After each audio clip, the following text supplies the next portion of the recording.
A seccional da Ordem dos Advogados do Brasil, por sua Comissão de Agronegócios e de Relações Agrárias, tem a honra de recebê-los para o webinar Código Florestal e Fundos Amazônia, Perspectivas, que conta com o apoio das Comissões de Ação Social e Cidadania e de Cultura e Eventos da OAB São Paulo. Este evento compactua com os Objetivos de Desenvolvimento Sustentável da ONU. Agradecemos e saudamos as autoridades que compõem essa mesa virtual, os participantes e todos aqueles que contribuíram com a campanha do agasalho. Para conduzir a abertura oficial desse evento, anunciamos o Dr. Marco Túlio Bastos, presidente da Comissão de Agronegócios e de Relações Agrárias da OAB São Paulo. Dr. Marco, a palavra é sua. Boa noite a todos. Estamos dando início a mais uma webinar da Comissão de Agronegócios e Relações Agrárias, com o apoio das Comissões de Ação Social e Cidadania, Cultura e Eventos e de Meio Ambiente da Seccional São Paulo.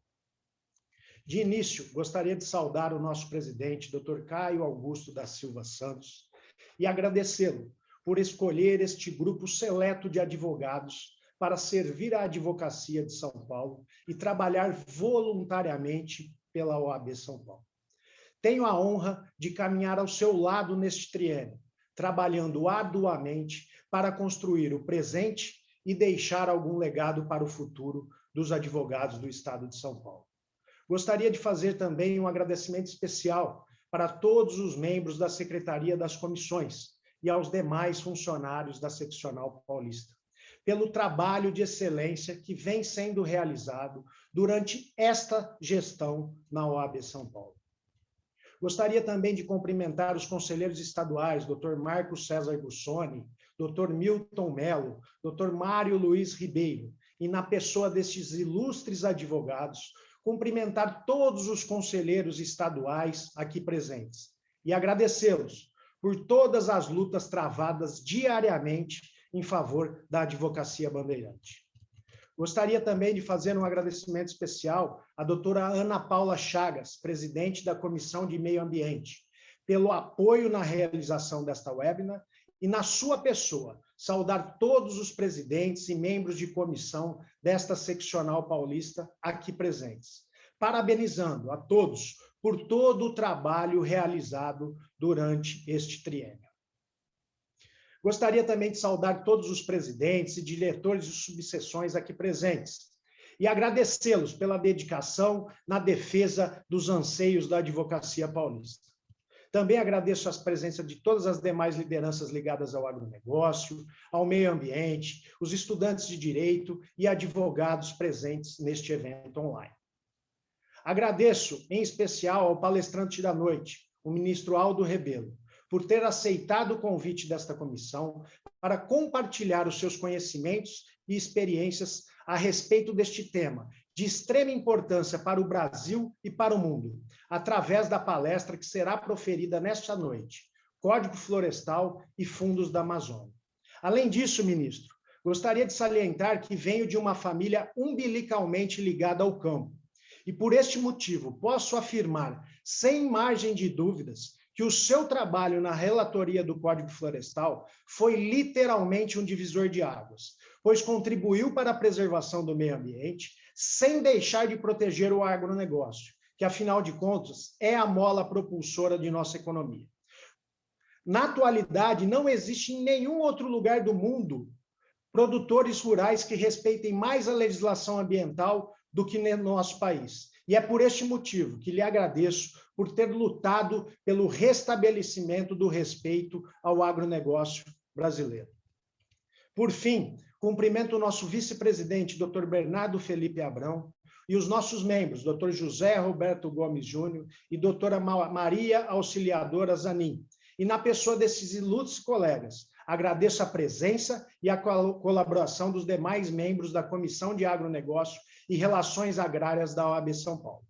Agora, passo a palavra à doutora Ana Paula Chagas, presidente da Comissão de Meio Ambiente, para que faça suas considerações iniciais.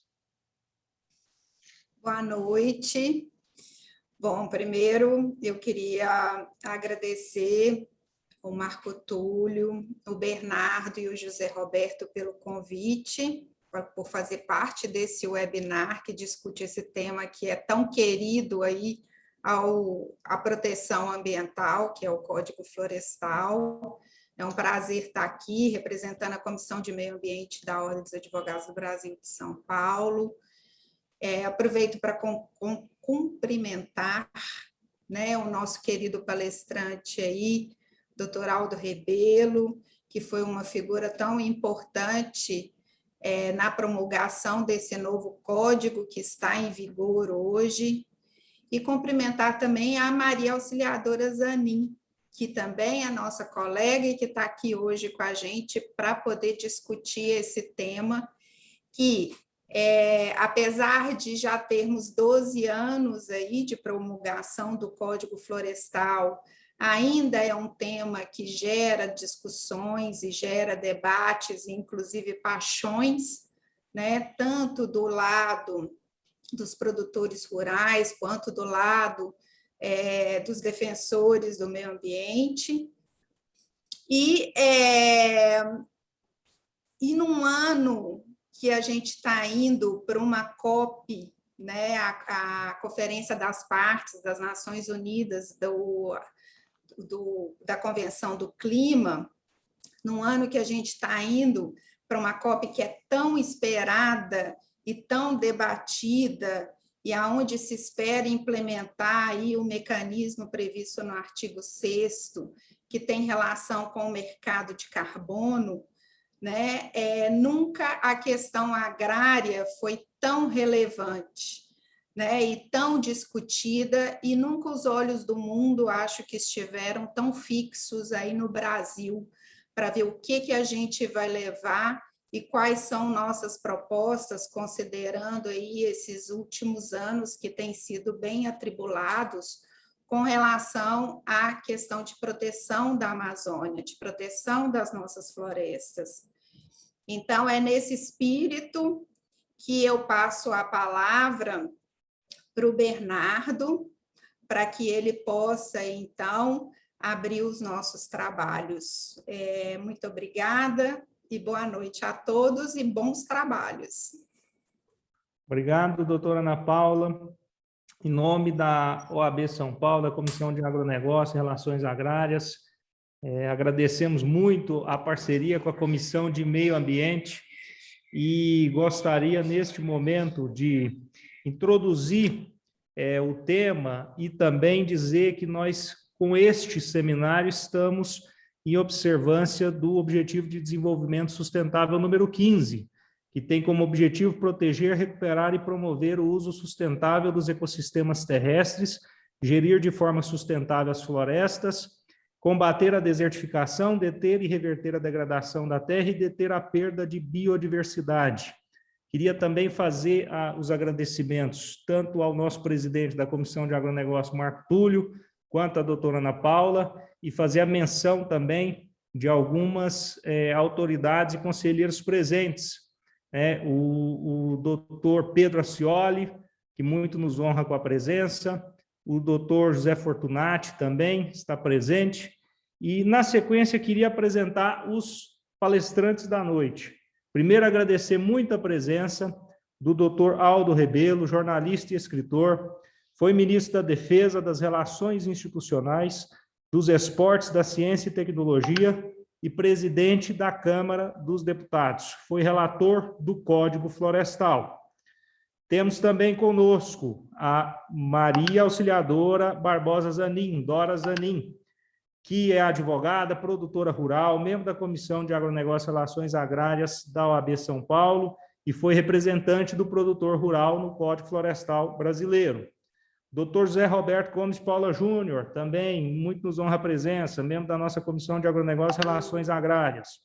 Eu vou passar a palavra agora imediatamente para Dora Zanin, que vai fazer suas considerações iniciais, e, na sequência, nós passaremos a palavra para o Dr. José Roberto para iniciar os debates e o evento. Obrigado a todos.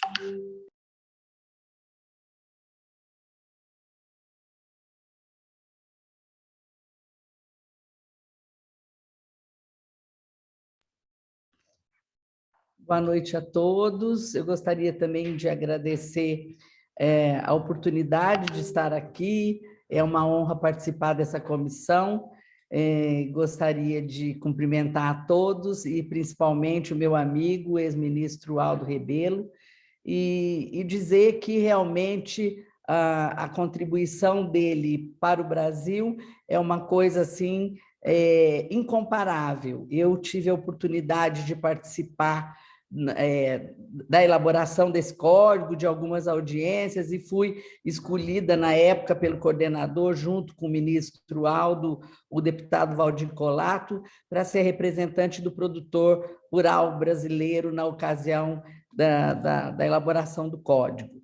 Então, inclusive, hoje eu me preocupo muito, porque eu acho que é muito importante a gente poder dizer para o mundo e também para o cidadão urbano do Brasil a importância desse código. O produtor rural cumpre literalmente esse código, e eu estou tomando assim meio que à frente, ajudando para ver se a gente consegue fazer, embora o código já está editado há 9 anos, ainda não tem a tradução para o inglês e para o espanhol, e facilitar um pouco mais, tornar a linguagem do código mais palatável para que ele seja melhor entendido e compreendido. Gostaria de cumprimentar o Aldo e todos os colegas aqui. Passo a palavra para o Zé Roberto para dar seguimento ao evento.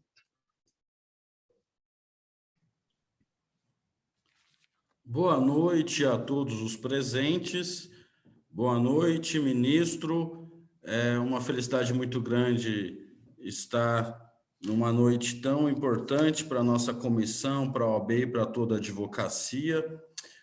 Eu começo falando que, fazendo uma certa retomada, no dia 25 de maio de 2021, o novo Código Florestal, sancionado pela presidente Dilma Rousseff, ele completou 9 anos.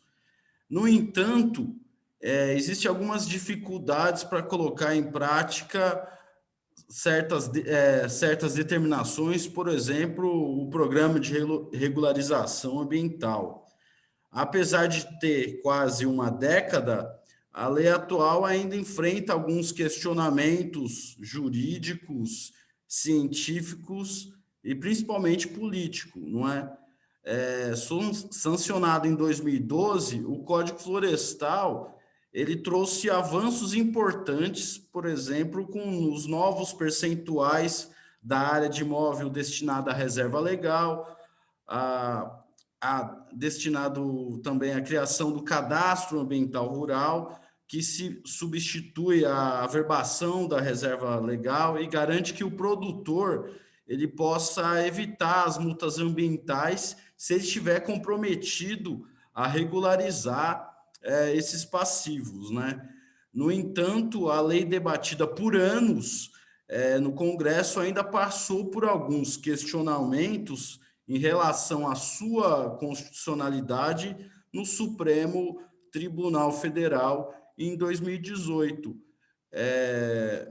Essas demandas buscavam certa inconstitucionalidade em alguns artigos do Código Florestal, e tanto o CAR quanto o Programa de Regularização Ambiental, no entanto, trouxeram um grande avanço ao panorama rural, ao panorama brasileiro, e não retrocesso muitas vezes, como havia defendido.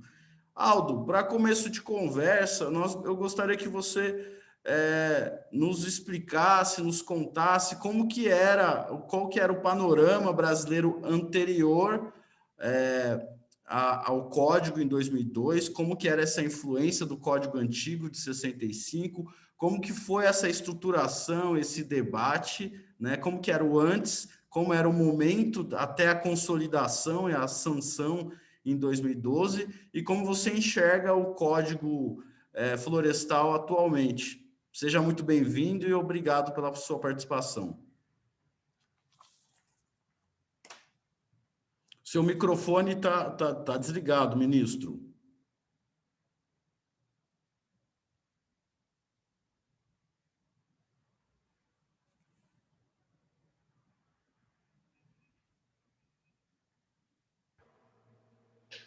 Boa noite, estão me ouvindo agora? Estamos.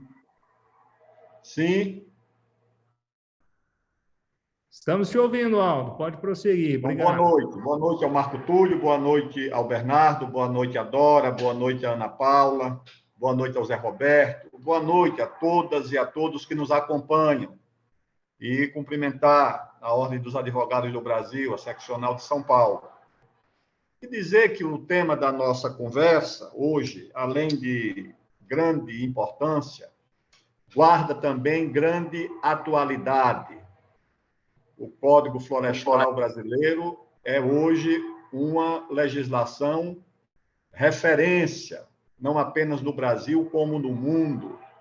Na Conferência de Paris foi apresentado como o fiador das nossas metas, dos nossos compromissos em relação ao meio ambiente.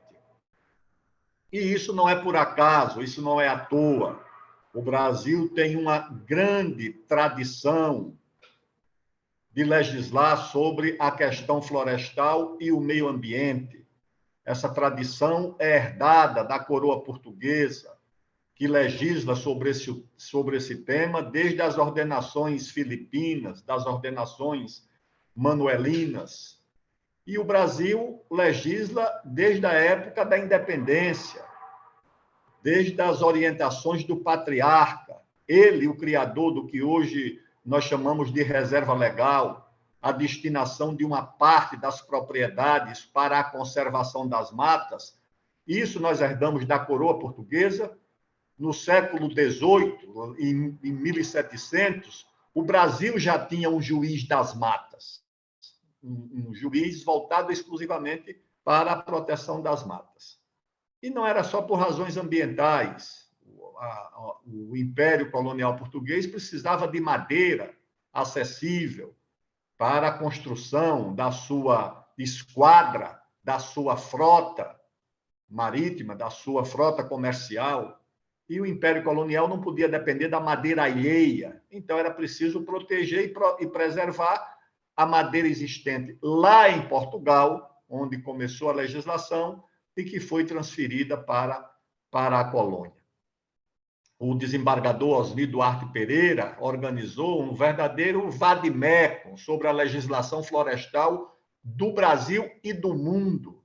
É uma obra fundamental, porque ele reuniu a legislação sobre a proteção das florestas desde a época do Império Romano, reuniu a legislação brasileira, inclusive as legislações dos estados.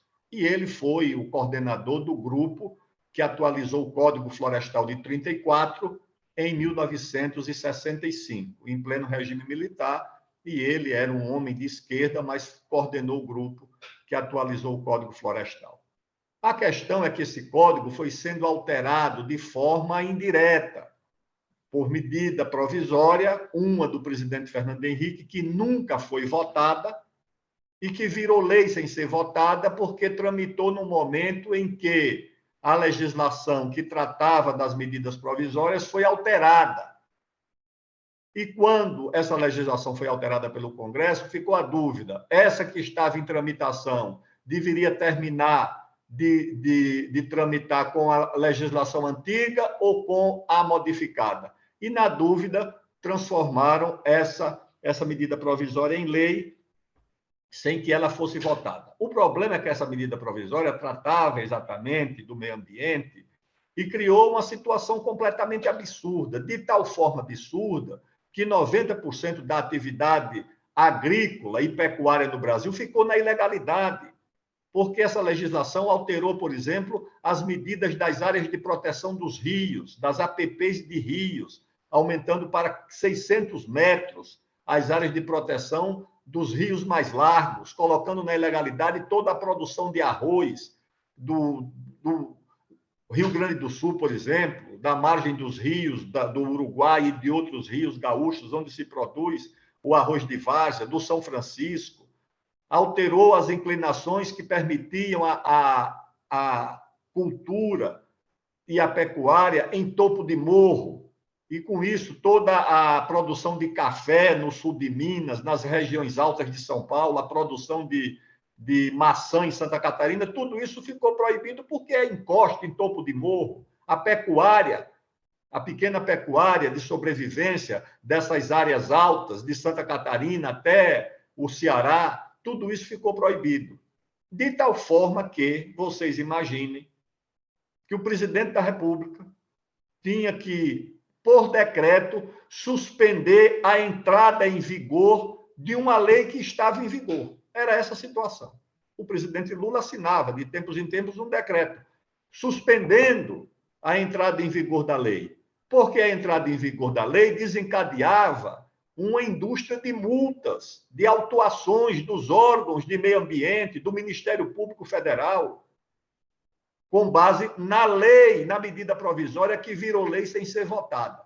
Então, era uma anomalia completa, uma coisa esquizofrênica.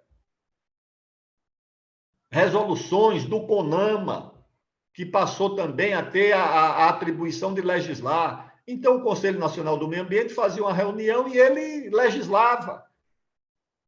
E isso era imposto ao agricultor, ao produtor rural, ao pequeno, principalmente, sem defesa, multas de 60 mil reais. Eu vi isso no Amazonas, vi inclusive a proprietária, numa propriedade que não valia 30 mil reais, que o fiscal do IBAMA tinha que deixar o dinheiro do ônibus para ela ir até o órgão ambiental, lá no interior do Amazonas, porque ela não tinha sequer o dinheiro do ônibus. Não, uma coisa absurda, abjeta, inaceitável. Era essa a situação que nós vivíamos. E aí, o que era necessário ser feito? Atualizar essa legislação. Nós temos 16 mil normas tratando de meio ambiente.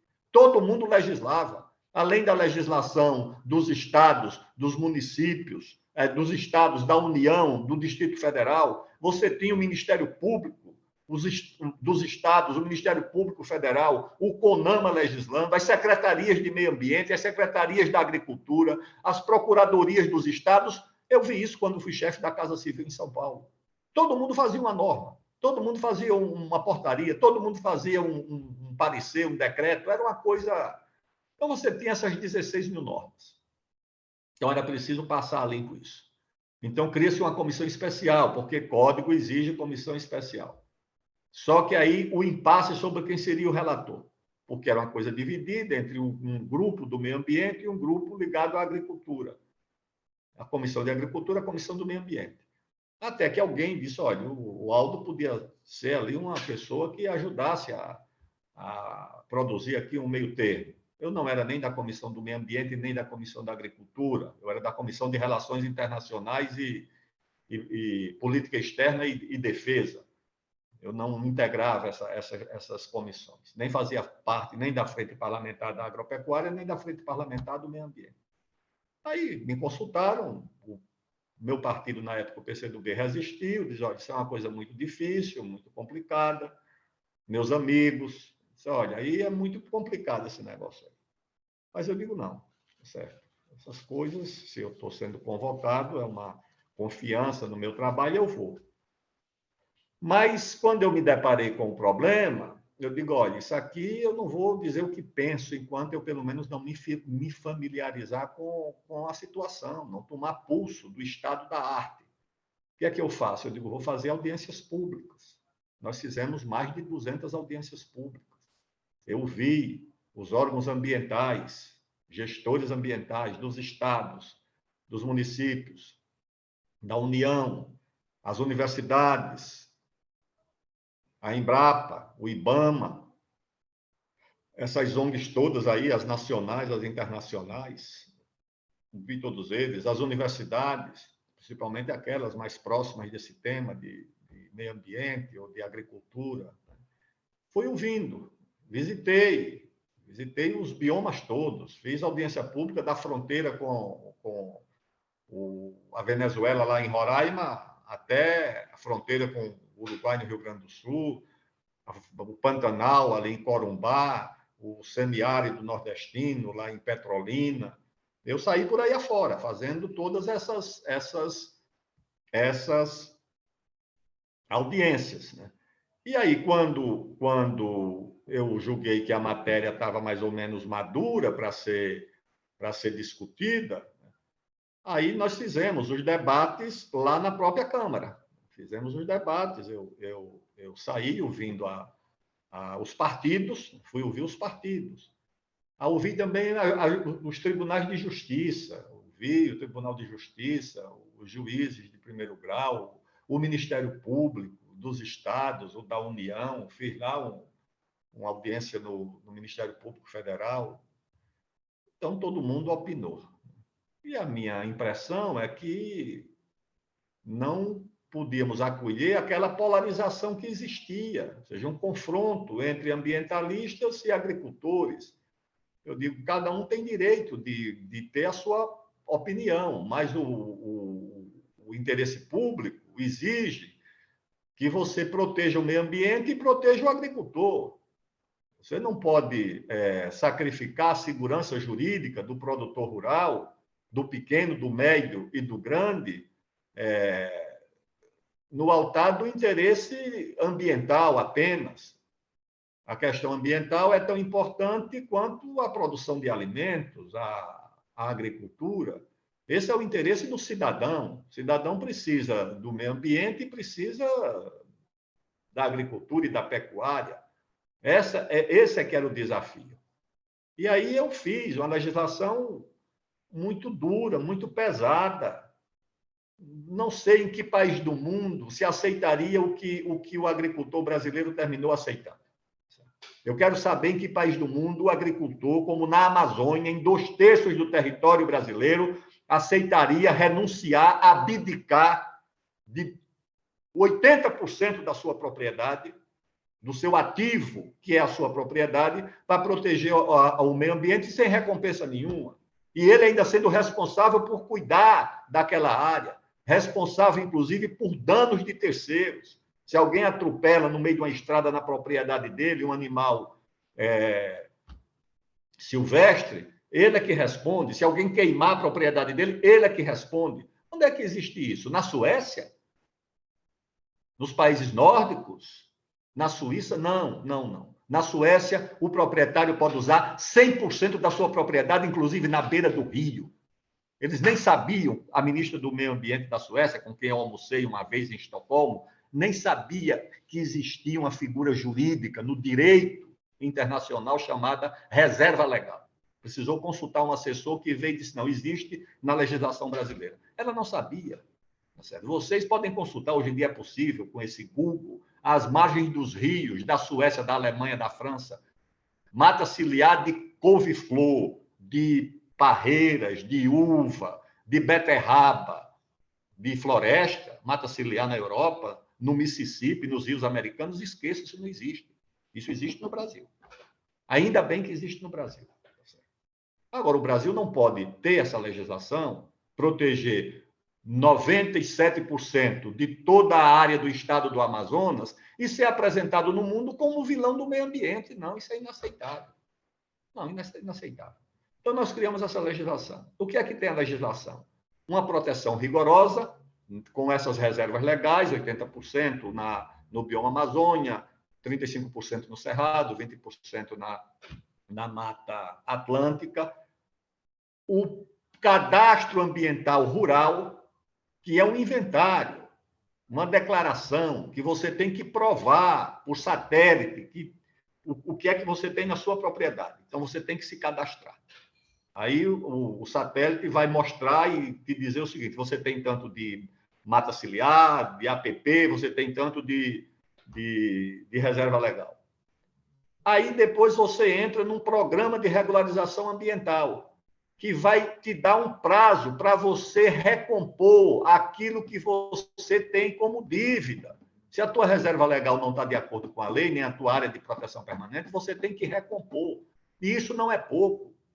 Sei lá, são 10, 20 milhões de novos hectares que o Brasil vai incorporar à sua área verde por conta do programa de regularização ambiental que vai colher as informações do cadastro ambiental rural. É isso que nós temos. Por essa razão é que, quando chega na Conferência de Paris, as ONGs todas dizem não, de fato, o Código Florestal vai garantir isso para o Brasil.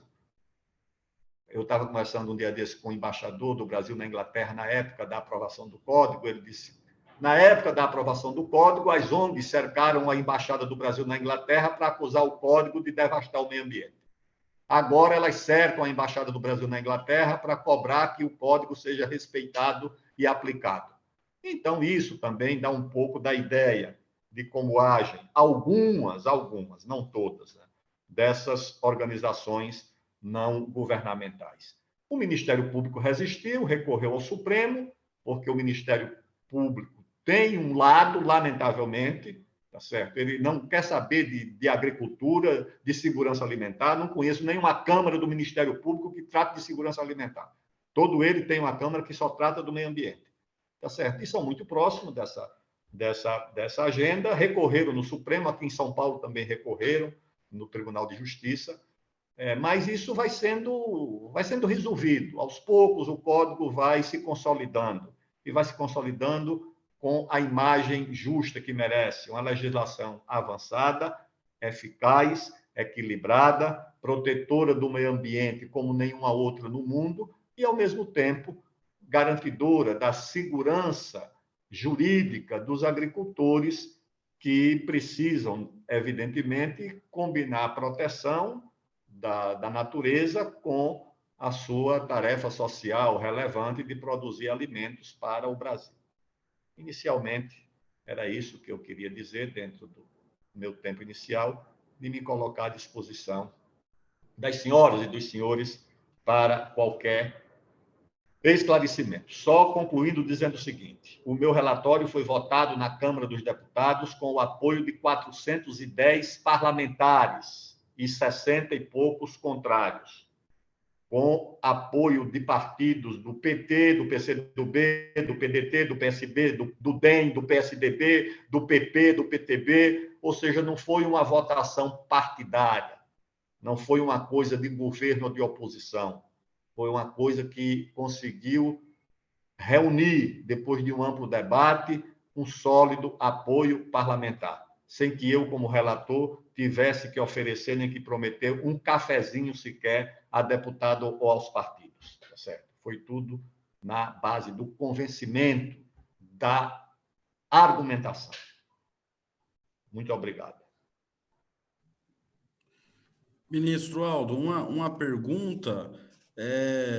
Mesmo sancionado o Código Florestal, ele muitas vezes não agrada tanto ruralistas como ambientalistas, não é? Ele não chegou a ser uma lei que motivou algumas parcelas da sociedade, a ponto de até um ex-ministro do Meio Ambiente, o José Sarney, o Sarney Filho, ter falado umas 2 vezes que o Código Florestal que o senhor relatou tem um grande motivador no aumento do desmatamento na Amazônia. Qual que é a sua posição e qual que é o interesse de determinados grupos em combater o Código Florestal? Eu sou amigo e me dou bem com o Zequinha Sarney, Zé Sarney Filho. Ele foi ministro do Meio Ambiente 2 vezes. Não sabe o que é um agricultor.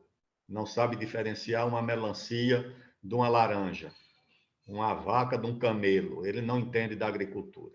Tá certo? Para ele, essa agenda não existe. A agenda dele, que sempre foi a agenda do Greenpeace, com o qual ele conviveu muito próximo e, inclusive, chegou a promover ações do Ministério em parceria com essa ONG na Amazônia. Deu à ONG status de instituição de Estado. Então, ele não entende disso. O Código, pelo contrário, na Amazônia, naquilo que já havia de proteção, porque você tem um estado como o Amapá, onde 80% do estado, da área do estado, já são áreas de proteção, porque são parques nacionais. O último parque demarcado no Amapá foi o do Tumucumaque, com 38 mil quilômetros quadrados. É maior do que o estado de Alagoas, do que o estado de Sergipe, maior do que a Holanda ou do que a Bélgica. Só o parque do Tumucumaque, demarcado em 2002. Terra indígena, 70% de Roraima é terra indígena. A área de parque, terra indígena, 70%. O resto que sobra, se você for usar para a agricultura, você tem que aplicar a legislação existente, ou seja, tem que tirar 80% para a proteção. Então, no fim das contas, se você for contabilizar mesmo, que pode ser usado para agricultura e pecuária no Amapá e em Roraima, dá 4, 5% do território da área do Estado. Então, se o Zequinha Sarney diz que o Código Florestal é responsável ou por desmatamento ou por outro ilícito na Amazônia, ele tem que dizer por quê. Eu acho que ele não vai dizer por quê, porque, em primeiro lugar, não é verdade. Em segundo lugar, ele pouco conhece o Código Florestal, porque ele pouco participou também dos debates. Nem a audiência pública que nós fizemos no Maranhão, que eu fiz lá em Imperatriz, uma audiência, nem a essa audiência ele compareceu, mesmo sendo deputado do Maranhão. Imagine do resto.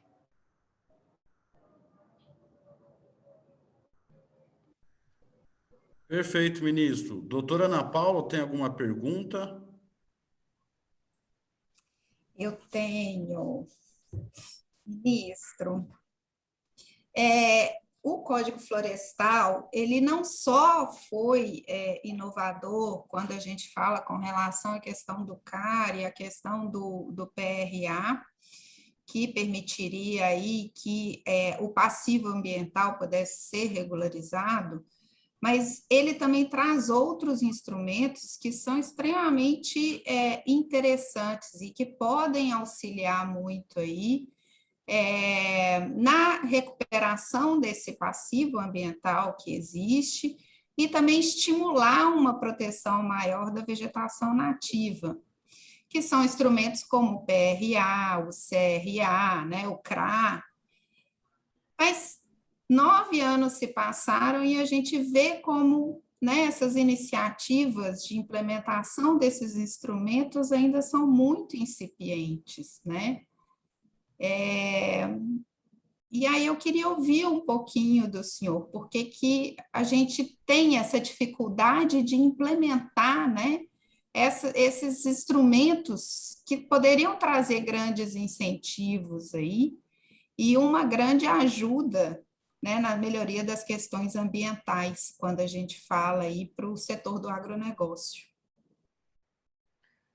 Eu creio, doutora Ana Paula, que a explicação reside exatamente na desigualdade, nos desajustes, nos desequilíbrios que são próprios do nosso país.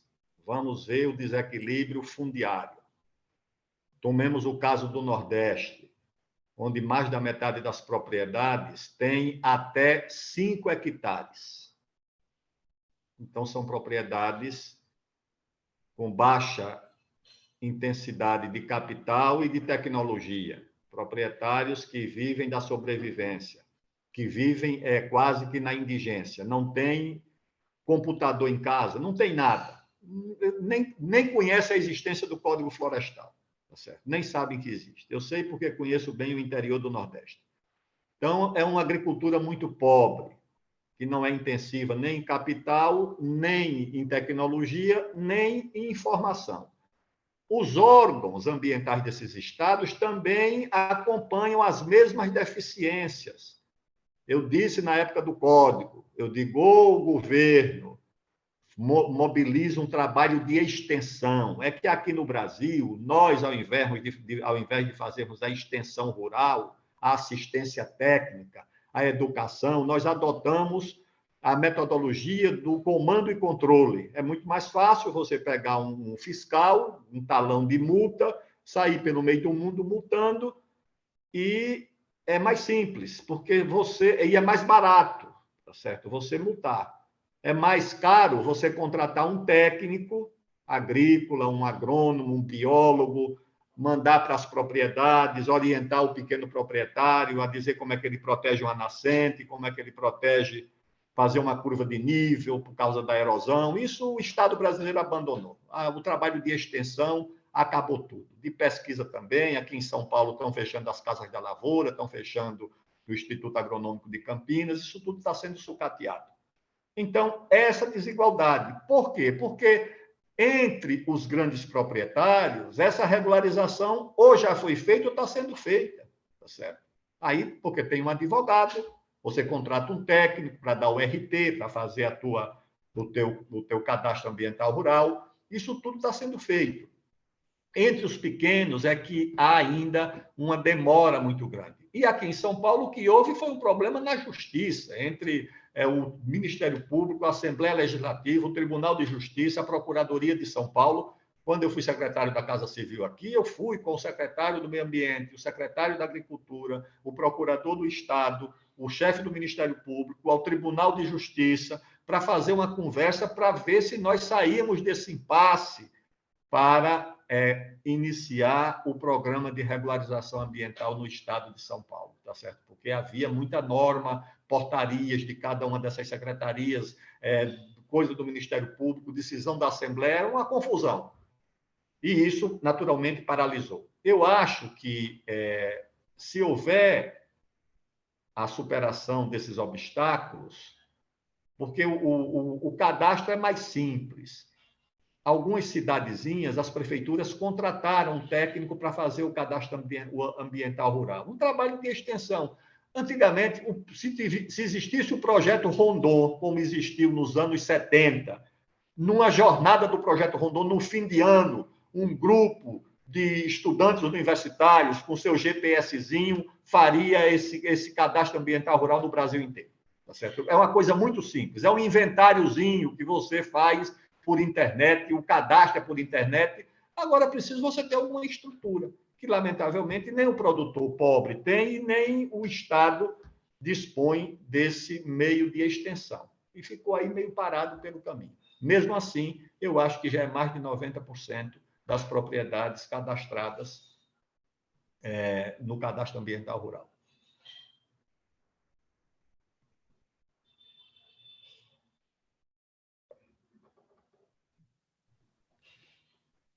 Perfeito, ministro. Realmente, o projeto Rondon foi o grande especialista na extensão rural brasileira, né? Tinha o lema integrar para não entregar, não é? Minha mãe foi coordenadora do projeto Rondon na década de 70. Ela organizava esse contato entre os universitários do interior de São Paulo nos confins do Brasil. Tanto é que ela morou no Piauí, morou no Rio Branco, no Acre. Então, é mais um projeto que devemos resgatar. Existe, né, mas não nos moldes antigos de criar um aparato e levar ciência e extensão às comunidades carentes, não é? Com projetos de mudança, de educação popular e melhoria, principalmente no campo. Fazendo uma pergunta do público, a doutora Ana Paula quer fazer alguma pergunta? Posso fazer? Não, pode fazer, pode seguir, José Roberto. Curiosidade minha, eu acho que do público, quais os pontos, na sua visão, ministro, quais os pontos no Código Florestal que mais geraram divergências e polêmicas para aprovação? Olha, tem um artigo, não sei se é o 67, é o que foi denominado depois como Lei do Tempo. Ou seja, qual era a questão a ser resolvida? Então, o sujeito é dono de uma propriedade que foi desmatada na época do Martim Afonso de Souza, aqui em São Paulo, ou na época do Duarte Coelho, lá em 1500 e poucos, em Pernambuco, ou do Tomé de Souza, na Bahia. Bem, pela lei do tempo, você não pode punir esse agricultor por um desmatamento que aconteceu há 400 anos. São áreas consolidadas. Como é que você faz com essa área consolidada? Como é que ele prova que, de fato, quando esse desmatamento aconteceu, foi de acordo com a lei da época? Ele não praticou nenhuma ilegalidade. Aí você tinha que introduzir na legislação os meios de prova, que era uma fotografia da época, a nota fiscal da venda de uma produção que foi retirada daquela propriedade. Nós levamos muito tempo, porque sabíamos que isso ia ser objeto de controvérsia no judiciário e o Ministério Público ia contestar como de fato aconteceu. Até que no Supremo houve uma decisão entre aquelas que apreciaram as ações diretas de inconstitucionalidade do Ministério Público Federal e das ONGs, que o Supremo demorou tempo, acho que foram 5 ADINs, até que essa decisão foi esclarecedora. Ou seja, a lei do tempo passou a valer, tem que ser respeitada, e embora hoje ainda alguns tribunais relutem em aplicá-la, uns querem substituir a legislação do Código por uma outra lei específica, que seria da Mata Atlântica, embora essa controvérsia ainda continue, mas, a cada passo, esse artigo é meia alguma coisa, não lembro de cabeça, 65, 67, esse artigo permaneceu como uma fonte de disputa, de polêmica, e foi, de fato, muito difícil para a comissão. Eu lembro que uma vez nós íamos fazer uma audiência pública em Rio Branco, um voo longo de Brasília até Rio Branco, não, até Porto Boa Vista, em Roraima, ou era no Acre. Eu sei que era um voo assim, num avião bandeirante, durava 6 horas o voo. E nós fomos discutindo até lá para encontrar uma forma com a consultoria da comissão especial. Outros artigos também deram o trabalho, né? Porque você discutir matérias que são muito fronteira de controvérsia não era uma coisa simples, né? Porque os deputados mais ligados ao meio ambiente tinham uma posição muito dura, os da agricultura também, mas essas coisas foram superadas, e tanto que você não reúne 410 votos favoráveis a uma matéria se ela não... E não era uma coisa de governo. O governo nem participou desse debate. Foi uma coisa do Congresso. Se ela não tivesse acumulado um grau de consenso razoável. Zé Roberto, doutora Ana Paula, vocês me permitem, eu vou escolher uma pergunta aqui da plateia, dirigida ao ministro Aldo e à doutora Ana Paula, do nosso membro da comissão, doutor Vitor Pellegrini, que diz: gostaria de saber se os fundos Amazônia privados, entre os quais da JBS, o da Natura, os fundos alemães, noruegueses, etc., se eles poderiam ser considerados substitutos do Fundo Amazônia estatal brasileiro, e quais os objetivos prós e contras deles? Qual o melhor formato jurídico para esses fundos? Olha, eu fui conselheiro do Banco Nacional de Desenvolvimento Econômico e Social, do BNDES. E na condição de conselheiro, de membro do Conselho de Administração, nós apreciávamos todas as matérias, tudo que tinha lá no BNDES. E uma das coisas que me preocupava era exatamente o fundo. O Fundo Amazônia não era um fundo estatal. Lamentavelmente, o BNDES era apenas o guardião desse recurso. A Embaixada da Noruega tinha um diplomata especialmente voltado só para tratar desse fundo. O fundo também tinha uma aplicação muito parcial. A questão da Amazônia, ou se combina proteção com desenvolvimento, ou não teremos proteção. A Amazônia tem a população mais pobre do Brasil, com o maior índice de mortalidade infantil, de doenças infecciosas, de analfabetismo. O estado do Amazonas, acho que tem 80% dos seus municípios que não tem internet, não tem infovias, não tem nada, você não tem infraestrutura de nada. Então, como é que você pode combinar proteção se você não desenvolve?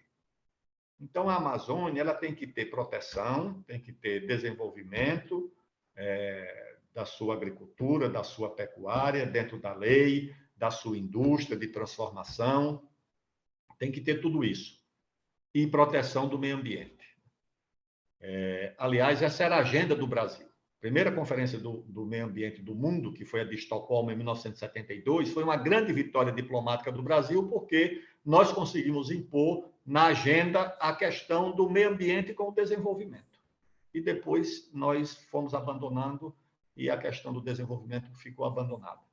Então, a questão do fundo é desse jeito, ou seja, não se volta para o desenvolvimento, só para um aspecto, para uma agenda da Amazônia, que é a questão da proteção.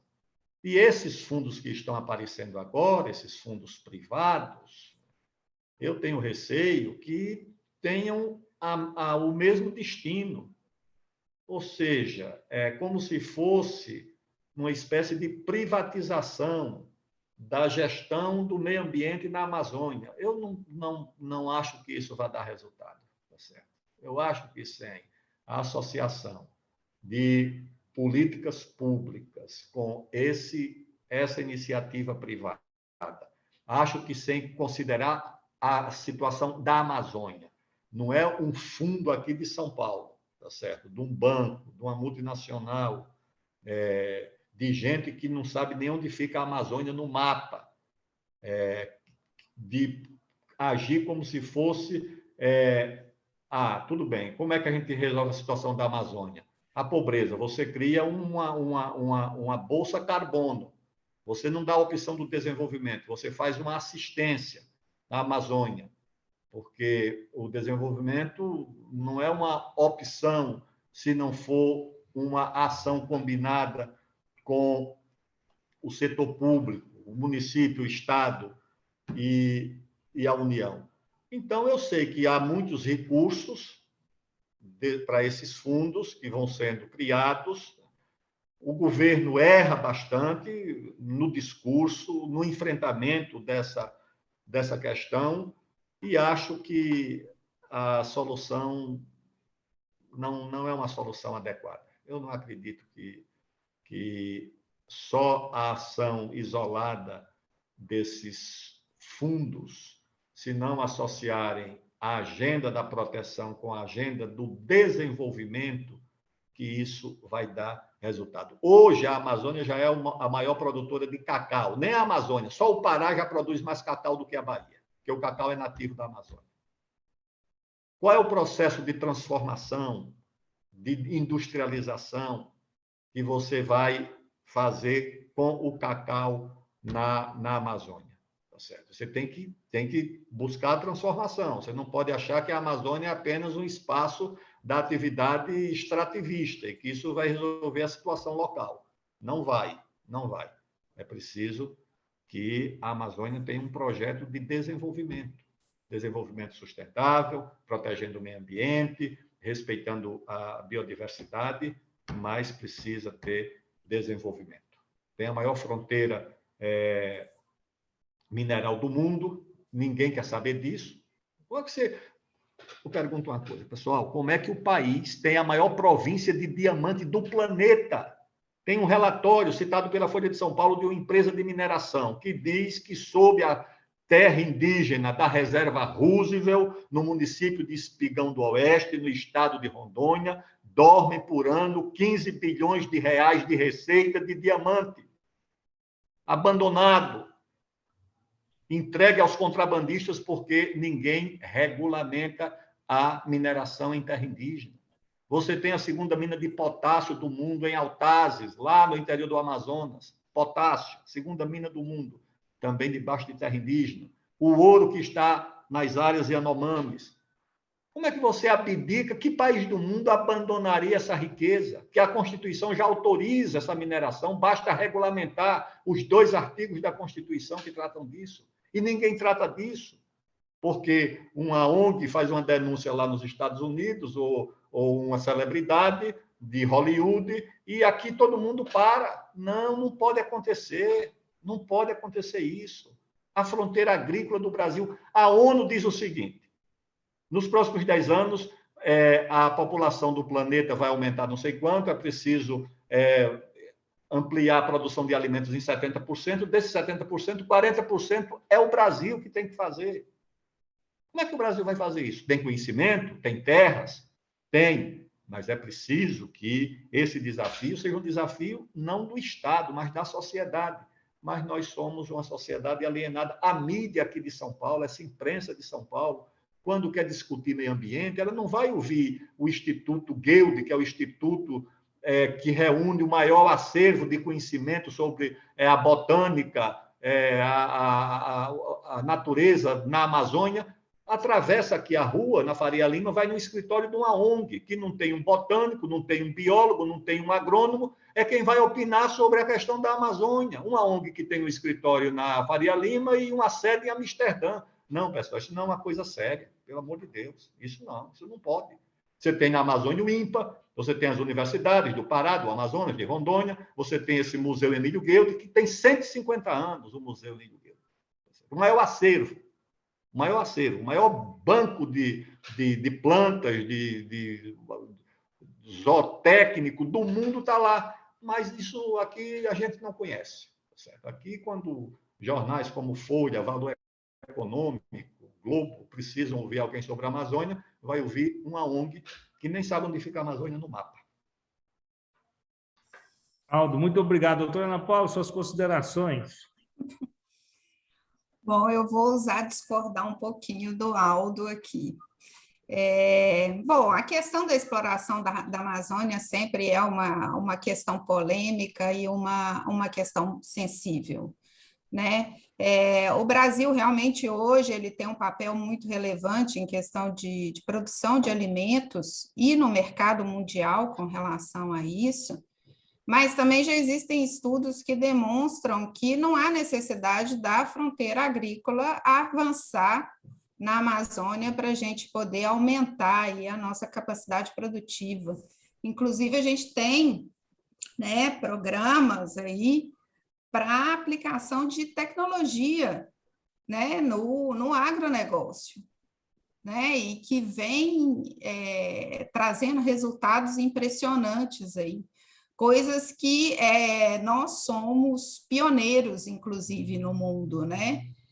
Foi criado, inclusive, um polo de inovação em Piracicaba para se falar em inovação aí no setor agrícola.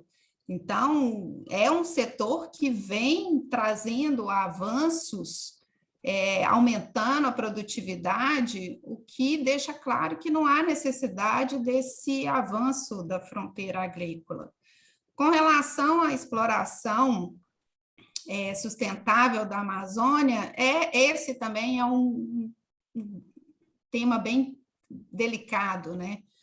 Como explorar a Amazônia, afinal de contas, a mineração, por exemplo, é uma atividade extremamente relevante que ninguém consegue viver sem ela, mas é uma atividade, digamos que ela, apesar de já ter avançado muito tecnologicamente, ainda é uma atividade degradadora, é uma atividade agressiva, né? E ela pode ter impactos ambientais aí muito relevantes, né? Então, como desenvolver esse tipo de atividade no meio da Amazônia e manter preservada a floresta em pé? Porque para a gente também é importante manter a floresta em pé, né? Então, conciliar aí e não desconsiderando a necessidade da população da região, porque ela também merece fazer parte aí do desenvolvimento, mas como conseguir levar isso, eu acho que essa continua sendo a questão de $1 milhão e que ninguém conseguiu responder ainda. Os fundos, eles vêm nessa tentativa, né? Principalmente os fundos privados, a gente está, de novo, né? Eu abri o webinar falando aí sobre a COP25 ou 26, vamos para a COP26 já. 26. Que deveria ter acontecido ano passado e não aconteceu por causa da pandemia. Então, tem uma grande expectativa aí em cima dessa COP, e uma das grandes expectativas e uma das questões que vem aumentando muito a discussão e vem ganhando muito espaço, além, por óbvio, da questão de que nós estamos chegando num ponto de não retorno com relação a mudanças climáticas, é a questão das soluções baseadas na natureza.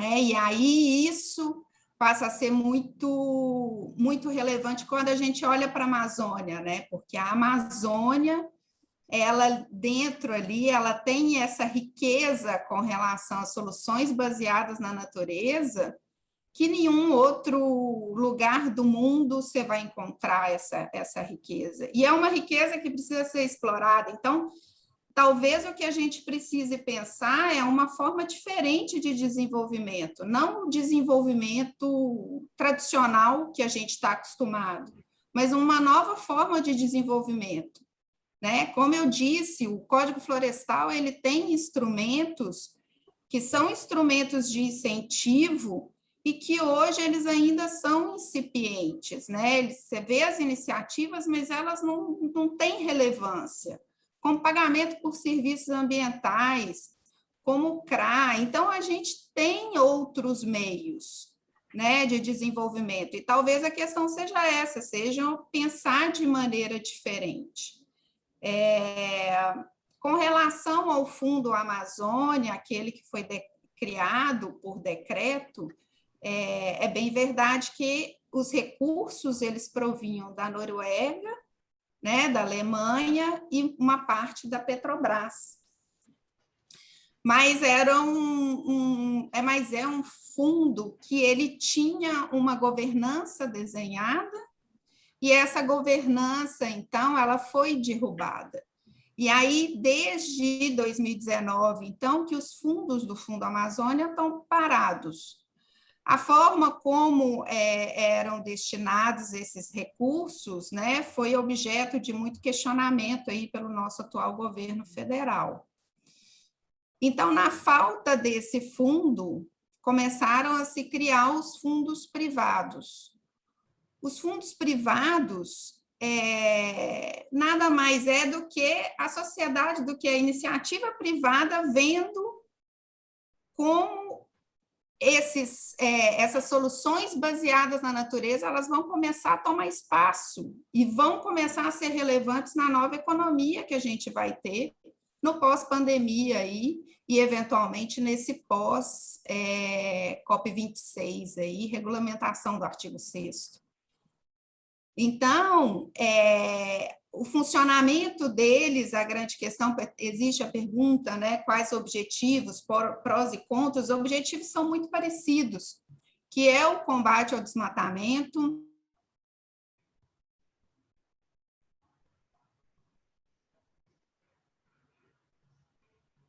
Acho que a doutora Ana Paula travou um pouquinho. Zé Roberto, se quiser direcionar a próxima pergunta, e aí nós já vamos caminhando para o encerramento. Na realidade, não é tanto uma pergunta, mas é uma constatação, né?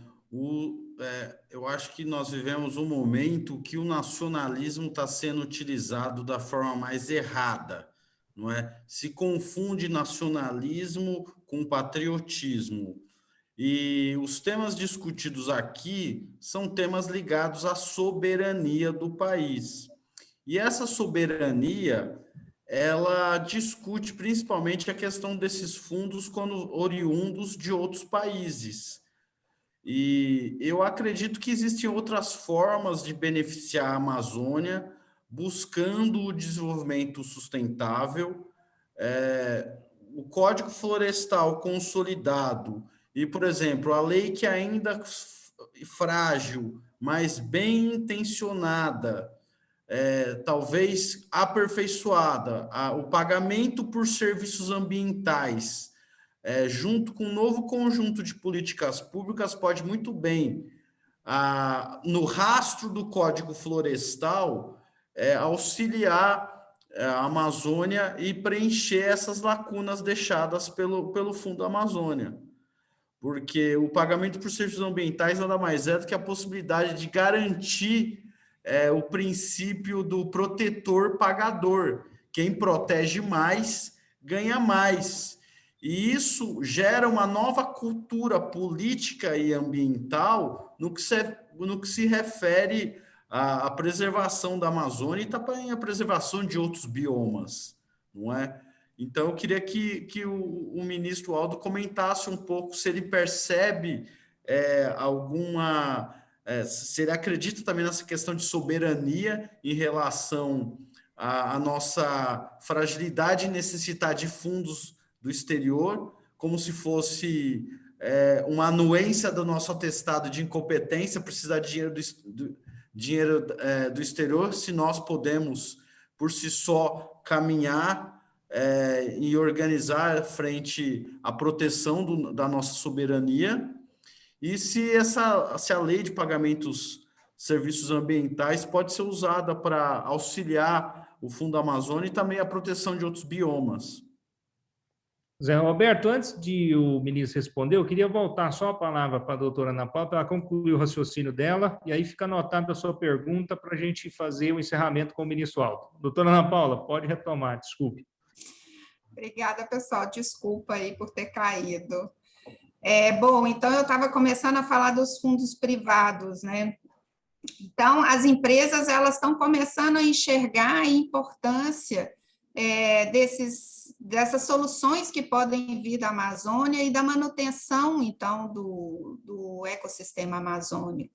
E aí a gente começa a ver esses fundos privados que, na verdade, as empresas, então, elas criam um fundo através de uma associação, ou através de uma fundação, criam a forma de governança desse fundo, e isso é que é importante quando a gente fala de um fundo privado, a estrutura de governança para que esses recursos que são aportados, eles possam ser destinados corretamente, né? E aí elas convocam, então, para que haja contribuições a esse fundo. Algumas empresas, como é o caso agora recente da JBS, ela, inclusive, ela fala que ela vai fazer um aporte para cada R$1 que for depositado no fundo, né, que for contribuído ao fundo, ela vai igualar com mais R$1. Né? E aí, então, ela vai fazer o quê? Ela vai dobrar o que foi doado. Então, a gente começa a ver essas iniciativas tomarem corpo, e toda vez que o Estado ele não cumpre o papel dele, o setor privado, quando ele percebe a importância daquilo economicamente, ele acaba tomando esse lugar, né? A diferença é que quando você fala de um fundo gerido pelo Estado, você pode ter os objetivos do fundo aliados a políticas públicas. É muito mais fácil você ter essa comunicação entre o objetivo do fundo e a política pública. E é isso que, no fim, faz com que os recursos tenham uma boa destinação. Já no setor privado, o setor privado ele não consegue influenciar diretamente em políticas públicas, né? E aí ele mesmo vai definindo e vai vendo quais são os melhores projetos aí para conseguir ter esse desenvolvimento, como o ex-ministro Aldo citou. Por exemplo, você tem o Pará, que é o maior produtor de cacau do mundo, mas ele vende a castanha do cacau como commodity, é uma commodity, né? E aí, depois, quando ela é transformada em chocolate, ela tem um valor agregado muito maior, né? E aí, justamente, entre o valor da commodity e esse valor agregado do produto final, isso não fica com a comunidade que extraiu, né, e que fez, então, essa produção da castanha de cacau. E é isso que precisa ser mudado, né? É preciso dar condição para que essa população, para que essas pessoas consigam, então, fazer essa transformação da commodity no produto final. Tá? Então, era isso que eu tinha para falar. Obrigada. Obrigado, doutora Ana Paula. Zé Roberto, então retomo sua pergunta aí só para rememorar e vai ser assim, a nossa pergunta final, porque estamos aproximando aí do encerramento, do tempo limite, e aí o ministro Aldo faz também as considerações finais. Se tiver mais alguma da plateia, ainda dá tempo de mais um.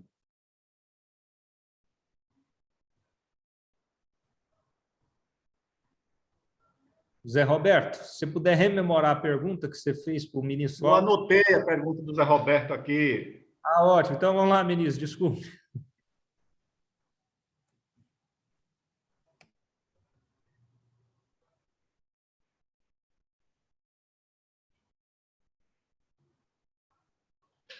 Tem mais alguma? A Dora quer fazer uma pergunta aqui também, já emenda essa dela e depois já finalizamos. Não, eu queria saber a opinião do Aldo, queria cumprimentar, né, a palestra, o que ele explicou, e queria só dizer a questão do zoneamento do norte do Mato Grosso, né, sendo que o norte do Mato Grosso é a última fronteira e o sul do Pará agrícola do mundo. O norte do Mato Grosso não fazia parte da Amazônia Legal. Até o governo Sarney acabou fazendo parte da Amazônia Legal por conta dos financiamentos do BASA. Então, o que o ministro citou, esses 40 milhões de toneladas a mais que nós vamos ter que produzir, e querendo falar ali com a Ana Paula, ninguém pretende desmatar mais, ninguém pretende mudar nada, até porque as quantidades de reserva que os produtores obedecem. Eu ia até falar que ali no norte do Mato Grosso, a última fronteira, a grande fronteira de soja ali em Sorriso, por exemplo, pode desmatar 80%. A 20 quilômetros já pode desmatar só 20%. E ali é uma fronteira importante de produção de alimentos, entendeu? Por conta desse termo Amazônia Legal, acabou ficando prejudicado. E ali, Ana Paula, não está derrubando nada de Amazônia, né? A Amazônia, literalmente, está lá mais no estado do Amazonas. O que eu acho que a gente tem que olhar com um pouco mais de cuidado é assim, por exemplo, eu li aí uma matéria de uma pessoa sueca que comprou 150 mil hectares na Amazônia, entendeu? Então, eu acho que o cuidado tem que ser nesse sentido. Não tanto com o produtor, porque o produtor cumpre e é muito punido se ele fizer alguma coisa. Concordo com você que as tecnologias estão cada vez aumentando mais e propiciando mais quantidade de colheita, de produção, mas tem coisas que precisam ser olhadas, como o ministro disse, eu concordo muito com ele, com muito cuidado. Isso que ele falou, né? Esse cuidado de fazer tudo, o estado de regularização junto, essa maneira que ele abordou, eu concordo muito. Enfim, a Amazônia é uma coisa importante para o mundo e para nós, e eu gostaria de agradecer aí a possibilidade de estar aqui falando com vocês sobre isso, um tema tão importante para todos nós. Muito obrigada a todos. Obrigado, doutora Ana Paula. Se você quiser fazer umas considerações, depois já passar a palavra final para o ministro Aldo. Não, eu quero dizer que foi um prazer estar aqui com vocês. Muito obrigada, ministro Aldo, aí, por ouvir aí sua experiência o caminhar dessa legislação que é tão importante aí, e que a gente tem que seguir tentando realmente conciliar as duas coisas, né? É o agronegócio, é o meio ambiente, porque no fim do dia os dois são interdependentes, né?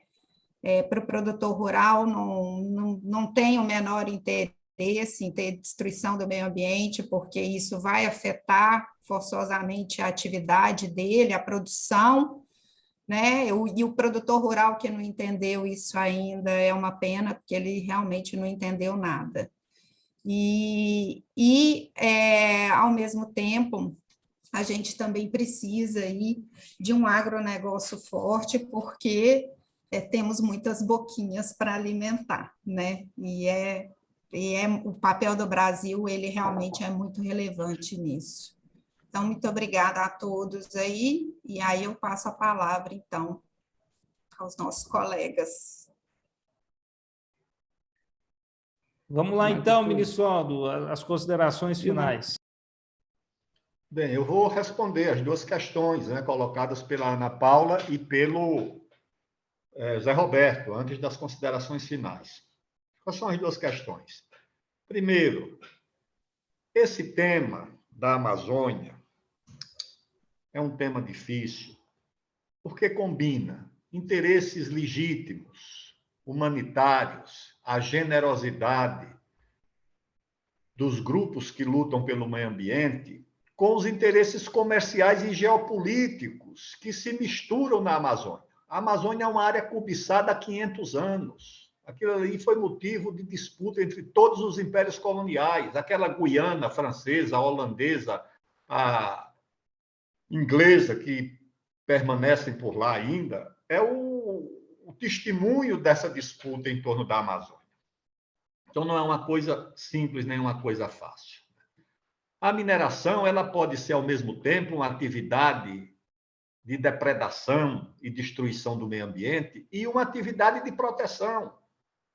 Eu vou dar um exemplo simples, porque pode ser comprovado. Se vocês forem no mapa do Google e localizarem a área de Carajás, são 8.000 quilômetros quadrados, vocês vão ver que a área de Carajás é a área mais preservada daquela região, onde tem mais floresta nativa.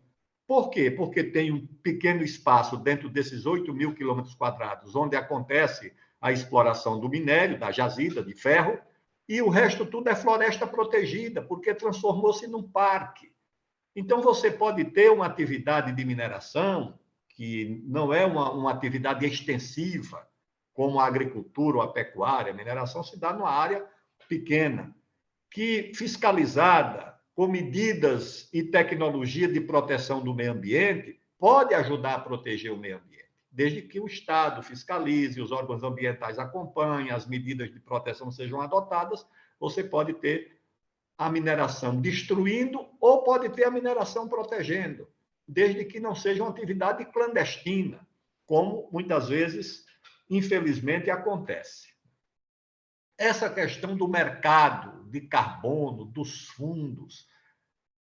Olha aqui, a meta do milênio, do carbono zero, às vezes passa uma ideia falsa de que o mundo vai parar de emitir carbono. Não vai. Zerar o carbono significa você sequestrar o carbono na mesma quantidade que se emite. Essa é a meta. O mundo vai continuar emitindo carbono. Mesmo para você fazer o carro elétrico, mesmo para você fazer uma usina eólica, uma usina solar, de energia solar, tudo isso você precisa emitir carbono. Você precisa de minério, você precisa construir os equipamentos, você precisa fazer as baterias, tudo isso você vai emitir carbono e precisar de minério, minério que o Brasil tem. Aliás, a capa da penúltima revista Economist diz que a economia verde vai demorar a avançar porque não há minérios disponíveis no mundo para a construção dos materiais e dos equipamentos para a chamada economia verde, para fazer uma pá, para fazer um equipamento, baterias de energia solar e eólica, e de carro elétrico você precisa de muito minério. que não tem muito disponível no mundo. Aí, o seguinte. Então, qual é essa meta? A meta é de sequestrar carbono, emitir e sequestrar.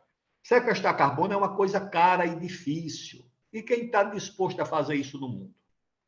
Então chegaram à conclusão, segundo o estudo da Universidade de Estocolmo, que a melhor forma de sequestrar carbono é com áreas verdes, com florestas, ou nativas ou plantadas.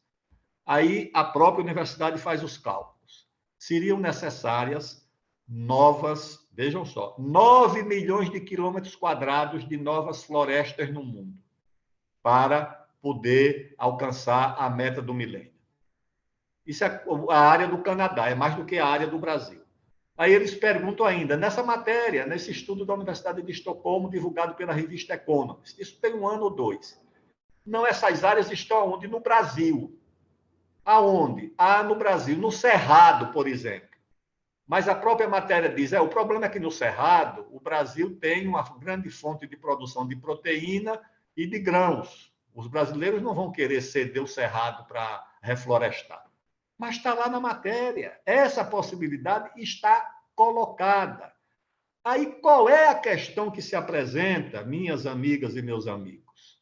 É que daqui a pouco, se esse mercado ativo, com grandes fundos, como esse administrado pelo ex-vice-presidente Al Gore, diz o seguinte, olha, o que é que você planta aí na Amazônia? O cara diz, não, aqui eu planto soja, eu planto milho. E você ali no Cerrado, eu planto soja e milho. E você, não, eu crio uma vaca, eu crio uma cabra. Quanto disso te rende por ano? O cara diz, me rende X. Ele diz, eu vou te dar 2X para tu parar com essa conversa aí. De plantar, de criar, esqueça isso. Nós vamos te pagar para você converter isso em área verde. Isso já está acontecendo, sem estar no mercado de carbono, no interior do Nordeste. A alta classe média de advogados, de promotores, de desembargadores, de médicos, de gente bem-sucedida, compra a roça, o sítio de um pequeno proprietário onde ele criava uma cabra, uma galinha, plantava um pé de macaxeira e de batata, compra isso para transformar numa área verde. E esse sujeito pega esse dinheirinho, vai comprar um barraco na periferia da cidade, leva a família para ali e sabe Deus o que vai acontecer. Isso já está acontecendo, minha gente. Já está acontecendo, tem aumentado a área verde porque ela está substituindo as pequenas roças dos pequenos agricultores. Se vier com muito dinheiro da Europa, porque diz, olha, é preciso compensar o que você emite de carbono aqui com área verde no Cerrado e na Amazônia, você pode, daqui a pouco, isso é o mercado que vai dizer. O sujeito dizer, não, compensa mais eu ir para a cidade viver desse fundo do que propriamente manter ali uma roça de milho, de algodão ou criar uma vaca. Eu não estou dizendo que isso está acontecendo, eu estou dizendo que o mercado não raciocina em função do interesse social. O mercado raciocina em função dos seus próprios interesses. Por essa razão é que eu acho que nós devemos acompanhar com cuidado essa agenda. Nós precisamos ter a preocupação com a proteção do meio ambiente, com o respeito à legalidade. Tudo bem, na Amazônia, não precisa de novas áreas. Mas veja o caso, doutora Ana Paula. Vamos dizer que o sujeito tem uma propriedade ali no Pará. Ele tem direito a ocupar 20% da sua área. A lei permite que ele ocupe 20%. Mas ele, por não ter demanda, por não ter logística, por não ter para onde levar o que ele produz, ele só ocupou 5%. Ele tem 15%. Tem gente que acha que ele não pode ocupar esses 15%, que ele não pode desmatar os 15% restante para ter os 20% e transformar isso numa fonte de renda. É o pessoal que acha que é desmatamento zero a qualquer custo. Esse é um tema que está aí. Esse cidadão, mesmo lá no Cerrado, não, a propriedade dele permite que ele use 65%, mas ele só usou 60%. Ele pode usar os outros 5% para plantar algodão, milho, seja lá o que for. Essa discussão está presente, mas creio que será tema para outra rodada. Tá bom? bom? Então, muito obrigado pela paciência de me ouvir. É um tema multidisciplinar, não é uma coisa simples, precisa paciência para compreender, para reunir as informações, para que os nossos julgamentos sejam feitos com equilíbrio, né, que é a primeira virtude de quem julga, é ter equilíbrio. Tá bom? Muito obrigado mais uma vez e até breve. Queria, então, em nome da Comissão de Agronegócio e Relações Agrárias, agradecer a presença do ministro Aldo Rebelo, pelas considerações também, parabenizá-lo. Queria agradecer também a presença da doutora Ana Paula, do doutor José Roberto, da Dora Zanin, todos membros da nossa comissão, doutora Ana Paula, presidente da Comissão de Direito Ambiental da OAB, nosso presidente Marco Túlio, presidente Caio, vice-presidente Ricardo, todo o setor da Comissão de Cultura e Eventos e a Secretaria das Comissões pela ajuda, e dizer mais uma vez que, como o ministro Aldo disse, todos os debatedores disseram, né, essa junção da preservação, da proteção do meio ambiente, da Amazônia, com a atividade produtiva regulada, é o objetivo que nós buscamos. Então, a OAB sempre se posicionou no sentido de preservar o meio ambiente e de seguir a Constituição. Então, é isso que nós procuramos. Então, agradecer, dar uma boa noite a todos, agradecer os amigos e colegas que vieram da Bahia, muitos representantes aqui, em nome de todos, vou saudar o Carlos Eduardo Alves de Oliveira, muito obrigado ao doutor Pedro Acioli também pela presença, e uma boa noite a todos. Um abraço, até breve.